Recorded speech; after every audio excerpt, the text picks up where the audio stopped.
Think of the revolution less as a glorious preordained birth, and more as a messy, drawn-out, global corporate breakup. The real story begins 20 years earlier, not with noble philosophy, but with terrifyingly bad bookkeeping. In the year 1763, our story begins on the glorious heels of a war so geographically sprawling, they simply called it the 7 Years' War. Great Britain, against all odds, had pulled off the ultimate upset and thoroughly humiliated France, seizing vast new territory. They seized control of vast new tracts of North American territory and cemented their position as the champion of trade. By all accounts, they had won massively and triumphantly. Unfortunately, victory had a price tag that made bankers clutch pearls. Imagine, if you will, the majestic flagship of the British Empire, the HMS Triumph, with full sails and polished cannons. The decks are littered with French surrender confetti, but beneath the glorious waterline, instead of a keel, is a huge anchor. The ship is dragging a colossal barnacle-encrusted anchor forged entirely of outstanding IOAs, totaling 133 million pounds. That, for context, was a sum so utterly catastrophic, it translated roughly to, "Oh dear, Parliament is going to need whiskey." In London, the mood was less celebratory ticker-tape parade and more mandatory budget meeting in a windowless room. The man tasked with solving this spectacular financial disaster was King George III, a monarch who was the highest authority. He often seemed to regard state finances with the wide-eyed bewilderment of a man who accidentally walked into the wrong room. George III, pale and visibly stressed, faced his Chancellor of the Exchequer and later his Prime Minister, Frederick North. Lord North was, simply put, the worst kind of CFO, as he was unflappable, meticulously organized, and possessed flexibility. To Lord North, the ledger was not merely a tool. It was a sacred text, and the 133 million pound hole was an affront to order. "The debt, Your Majesty," Lord North stated, tapping a ridiculously large number with a quill, "is unacceptable, so we must balance." King George sighed, rubbing his temples, saying, "Yes, Frederick, but we have just won the war, and we cannot tax our own people. They are already paying for the French wars we lost a generation ago, so they will riot. And besides, the empire needs care." Lord North's mouth curled into the thinnest, most terrifying smile a rigid financial advisor could muster regarding maintenance. Maintenance, yes, but optimization is required first, Your Majesty. So we must cut non-essential overhead immediately.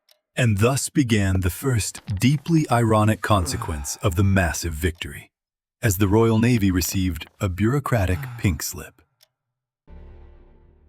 Its budget was decimated, plummeting from a robust 7 million in 1762 down to a hilariously small 15 million by 1769. Imagine winning the World Series and having your team funding slashed so drastically they have to sell the mascot costume. Even this brutal internal gutting barely scratched the surface of the 133 million anchor, as citizens were already taxed. Lord North, squinting at the ledger, finally saw the untapped potential, the low-hanging fruit ripe for invoicing across the sea. "The colonies, Your Majesty," he announced, benefited most directly from the removal of the French threat. It is only fair they cover the cost of their continued security. So the king, desperate, agreed, because it seemed logical. The colonials had received added protection, so now they were simply being sent a bill for services rendered by the crown. The invoice, however, was already being complicated by events occurring 3,000 miles away, just as the embers of war were cooling. A new and costly inferno erupted, called Pontiac's War, where a confederation of Native American nations took up arms. They were quite reasonably unhappy about the constant influx of American settlers onto their ancestral lands and fought back. This meant more British boots on the ground and more debt accruing at a brisk rate of £320,000 per year. London's solution was a bureaucratic masterpiece of frustration called the Proclamation of 1763, which drew a thick red line. It drew a thick, arbitrary red line on the map along the Alleghenies and issued a corporate memo to attention colonists. Do not cross this line seriously except for licensed fur traders. So everyone else, stay put as management thanks you. This proclamation, intended to keep the peace, and therefore keep the debt from rising, had two immediate catastrophic effects. It infuriated land-hungry colonists, who regarded government-mandated geography restrictions with the same disdain as warm beer. It required a massive, permanent British Army presence in North America to enforce the line, which further drove up the debt. The American colonies were now receiving an increasingly large, unsolicited, and unwanted security detail from London. London was about to send them the bill for that, too. In Boston, a bustling hub of unregulated commerce and glorious audacity, the atmosphere was one of rugged independence, heavily flavored with the sweet, illicit tang of molasses smuggled past officials. The average colonial merchant considered himself a free agent in a global marketplace, and London meddling was simply noise. Then the invoices began arriving. The first being the Sugar Act of 1764, aimed to stamp out the profitable colonial smuggling. Lord North, aiming to stamp out the profitable colonial smuggling operations, had drafted the act with meticulousness. It reduced the tax on foreign molasses, in theory, making the legal option cheaper, but rigorously enforced the collection. For colonial merchants, this was not about tax reduction. It was about an aggressive corporate audit where captains posted bonds. They had to provide exhaustive cargo invoices, which no one ever bothered to fill out correctly. And worst of all was the Navy. The notoriously arrogant Royal Navy personnel were authorized to search and seize vessels suspected of tax evasion. Angry tradesmen immediately began knocking on London doors, shouting that the Sugar Act was infringing upon their sacred rights. They claimed a God-given right to free trade, which in colonial parlance meant the right to avoid paying any duties whatsoever. Little did they know, the Sugar Act was just the warm-up act, the annoying introductory paperwork before the real showstopper. The real showstopper arrived in 1765, called the Stamp Act. And this piece of legislation was pure Lord North genius. It required colonists to purchase specially embossed stamps for a dizzying array of items, like legal documents and licenses. It covered newspapers, pamphlets, playing cards, and even dice. While in England, a similar stamp duty quietly funded the budget. It was paid by English subjects, who were presumably just better at grumbling quietly into their ale. But here it was terrorism. In the colonies, the Stamp Act was financial terrorism, as it was a direct tax on communication, commerce, and recreation. It was the moment London stopped sending bills for external security and started inserting their hand directly into wallets. Mass outrage erupted, as this was not just about money. It was about authority. So in Massachusetts, a former tax collector rose. Samuel Adams, a former tax collector turned political firebrand, saw his moment as he was the colony's professional agitator. He was a master of narrative control and public protest decades before the concept of public relations even existed.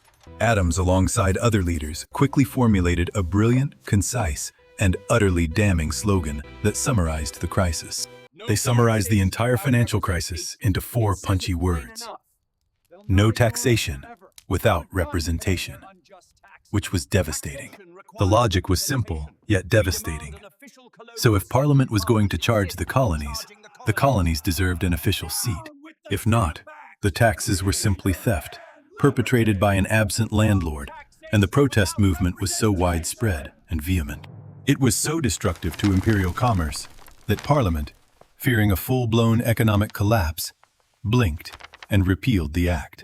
In 1766, the Stamp Act was repealed, which was a glorious temporary victory for the colonists.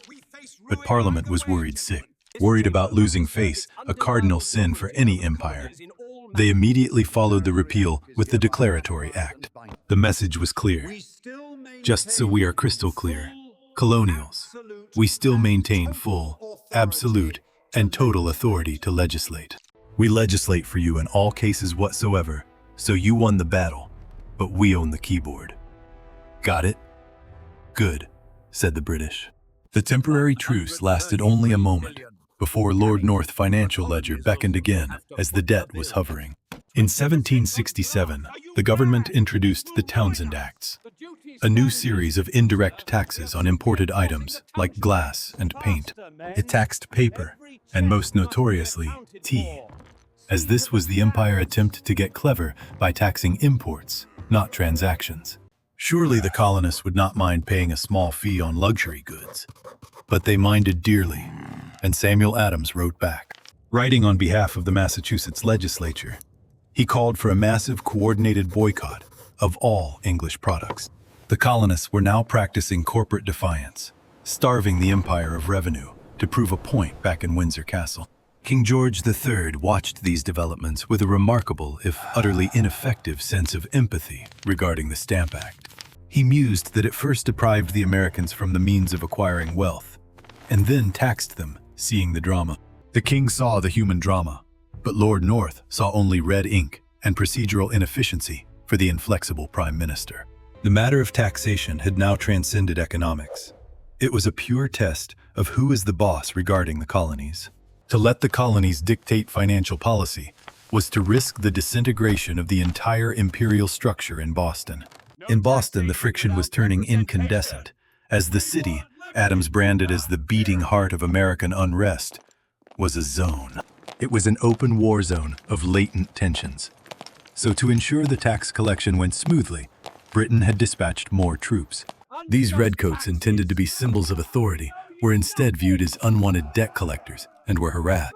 They were frequently insulted, harassed, and occasionally pelted with frozen street refuse, until the conflict finally boiled over. On the chilly evening of March 5, 1770, a crowd of around 400 Bostonians, led by Adams' most aggressive agitators, appeared.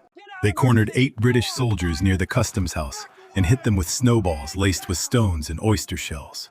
Surrounded, terrified, and having utterly failed at crowd control, the soldiers overreacted spectacularly, and muskets fired. Muskets fired into the crowd, and 5 colonists were killed, while 6 were injured, in the event known as the Boston Massacre. Adams immediately and brilliantly branded the tragic workplace accident, and news spread like wildfire throughout the colonies. It was not merely a tragedy. It was a public relations gift for the rebels. So the situation temporarily calmed down. The underlying tension remained. So Lord North, thinking he was showing magnanimity, repealed most of the Townshend duties. He repealed them in 1770, except critically for the tax on tea, as he wanted to maintain the symbolic right to tax. Even if the revenue was negligible, the colonists saw this for what it was: a stubborn, passive-aggressive display of authority. 3 years later, the defiance reached a new level of financial vandalism, as the British East India Company was struggling. Partially due to colonial boycotts, Parliament had granted it a monopoly on tea imports, allowing it to bypass merchants. They could sell directly to consumers, even with the hated tax. But on the night of December 16, 1773, Adams made a move. Adams and his Sons of Liberty decided to throw the most expensive party in colonial history, disguised poorly as Mohawk Indians. They boarded 3 ships in Boston Harbor and spent 3 hours destroying 342 chests of British East India Company tea. This was no longer tax evasion. It was overt, documented commercial sabotage. So Lord North and King George III responded. They responded with unified righteous fury, and the gloves were officially off in 1774 when Parliament enacted the Acts. They enacted the Coercive Acts, or, as the colonists quickly dubbed them, the Intolerable Acts, as an aggressive takeover. The Boston branch office was shut down, and the port was closed until the tea was paid for and the charter was revoked. Military Governor General Thomas Gage was put in charge, and the Quartering Act meant that the hated redcoats must be housed. Symbols of unpaid debt and financial aggression now had to be housed and supplied by the colonists themselves. Far from quelling the riotous colonials, the sight of the reinforced military presence and the forced lodging confirmed it. It confirmed every suspicion that London saw them not as subjects, but as revenue sources to be exploited and controlled. The time for polite petitioning and boycotts was over. So by the winter of 1775, the audit had failed and conflict began. The bureaucratic nightmare had officially devolved into kinetic conflict, and Lord North officially declared Massachusetts rebel. General Thomas Gage, Commander-in-Chief of British forces in America, was ordered to nip the rebellion in the bud immediately. He was to seize its assets, specifically the massive stores of rebel gunpowder and ammunition known to be hidden in Concord. On April 19th, Gage dispatched 700 men toward Concord, and it was supposed to be a quiet overnight raid to seize property. It became a disaster, as the colonists had been warned by writers like Paul Revere. So the British column reached Lexington. They found 77 colonial militiamen, farmers, tradesmen, and agitators gathered on the village green, and tension snapped. Someone, to this day history cannot definitively assign blame, fired their musket. And it was the shot heard round the world. It was the first bullet fired in the world's most expensive tax dispute. So the British fired in force, scattering the militia. They continued their march to Concord, however. By the time they began the humiliating march back to Boston, word had spread. What followed was a brutal ambush, where thousands of armed colonials emerged from the woods and behind stone walls, firing relentlessly on the British column. Gage men suffered a stinging 20% casualty rate after the confiscation attempt. They had gone out to confiscate property and had returned with a severe beating, proving the colonists were willing to fight. It proved if you try to audit a massive group of disgruntled debtors, they might just shoot the auditor. So Gage retreated. The humiliating skirmish proved one thing beyond a doubt. The colonists were willing to fight, and were surprisingly effective. 2 months later, in June 1775, the colonists had rallied outside Boston and laid siege to the city. So Gage was desperate. Gage, desperate to break the siege and secure high ground for reinforcements, decided to make a stand at the elevated terrain. He targeted near Charlestown, specifically Bunker and Breed Hill. So the British infantry, famed for discipline, assaulted. They assaulted the prepared American positions, and it should have been a rout. But instead, the colonists dug in, utilizing ammo. Utilizing every precious round of ammunition, they decimated the charging lines, and casualties mounted horrifyingly fast. The famous order, "Do not fire until you see the whites of their eyes," was a matter of desperation, conserving scarce resources. It was brutally effective, but the British technically won the engagement after the Americans ran out of powder and retreated. Yet the price tag was absurd. 1,054 redcoats killed or wounded, compared to 450 American losses. So it was a painful victory. It was a victory that felt, smelled, and looked exactly like a defeat. So King George III, now thoroughly exasperated, lost patience. Lamenting that Britain's soft approach had been viewed as weakness, he urged the full might of the empire to bear down on them. On August 23rd, the Proclamation of Rebellion was officially released. So American assets were frozen and ships were banned. American ships were banned from British ports, and the financial war had become a military operation of global scale. The massive corporate takeover was now underway, as 20,000 regulars were immediately dispatched to America. Furthermore, in an ingenious bit of 18th century political outsourcing, around 10,000 professional German soldiers were leased. Mostly Hessians, often mistakenly called mercenaries, they were leased by their princes to the British crown for the war. The colonists, having just scraped through the bloody ordeal of Bunker Hill, looked at the maps and listened to the rumors. They listened to the rumors of massive incoming armies and realized the gravity of their financial disobedience to the king. In a last-ditch effort, they dispatched one final letter to London, called the Olive Branch Petition, which was a desperate plea. It was a polite plea restating their appreciation for the Union and arguing they had only taken up arms in response to debt. It was the final hopeful letter a bankrupt company sends to its most aggressive creditor, hoping for leniency from the king.